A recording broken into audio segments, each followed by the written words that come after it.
Hey there, I'm Ronella Hernandez, and I am at the World AI Show. Joining me is Karthik, the co-founder and CEO of FourNxt. How are you today?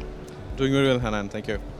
Great. So tell me a little bit more about how your day was at the World AI Show, maybe something you learned today. It was an amazing day. I think we didn't expect this much of interest on day one, but it was quite overwhelming. We see a lot of interest in AI and related technologies across the region now. So it was amazing. And what is FourNext's role in the industry? Well, FourNxt is an intelligent automation company.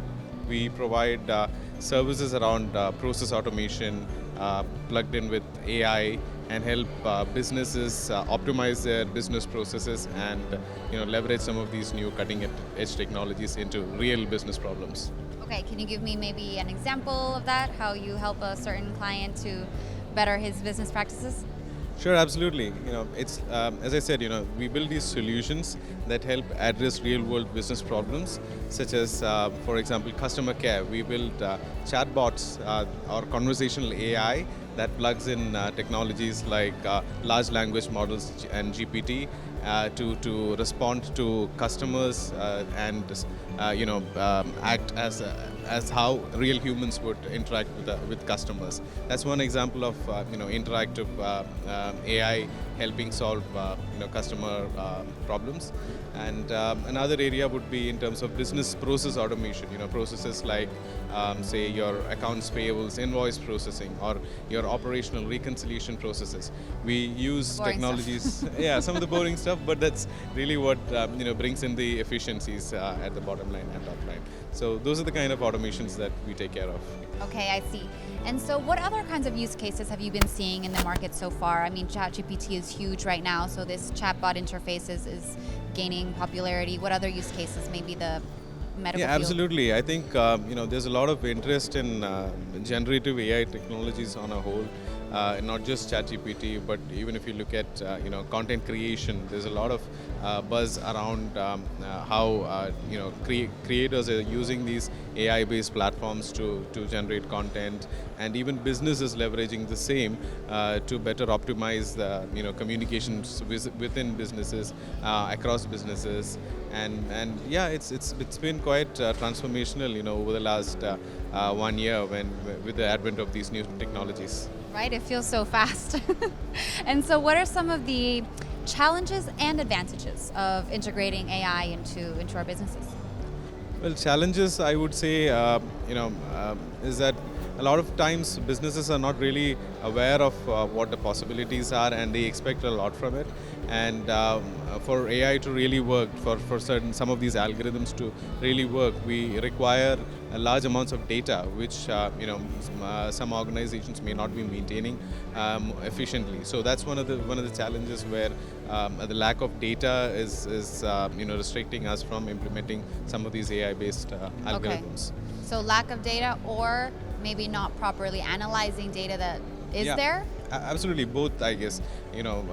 One, lack of data, the fact that data is being generated, but they're not storing the data or optimally storing it in a structured manner that can be utilized for AI. So that's one of the challenges that I see.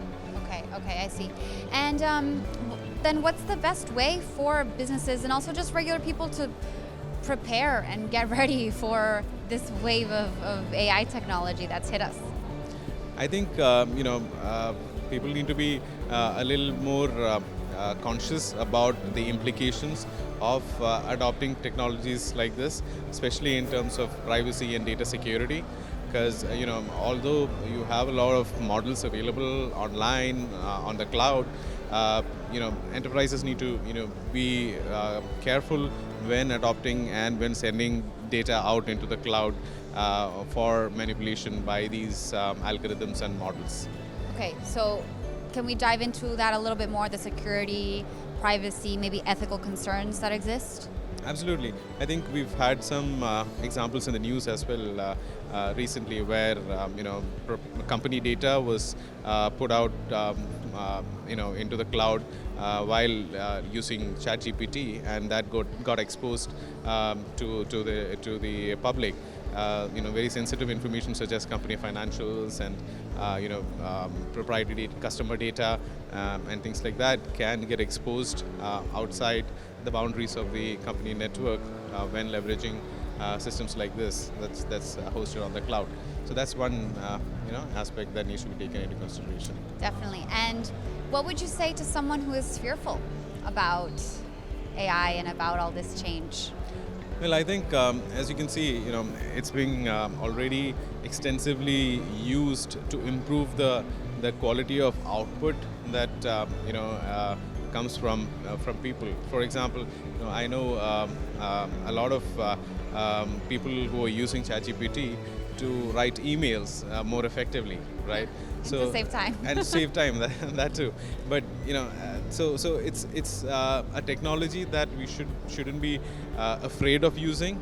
And I think there are a lot of opportunities to start using them and to explore how we can leverage them. And I think that education of how to utilize technologies like this for your betterment or your professional betterment might be a starting point, to get into, rather than staying away from it and fearing it. Agreed. Do you recommend maybe any educational tools or sites? Yeah, absolutely. There's the new Google training that's come out on generative AI and related technologies that's quite effective and that people can pick up really easily. So I think that's a good place to start. Okay, I'll check it out. Thank you so much for your time today. Thank you very much. Enjoy the rest of the conference. You too.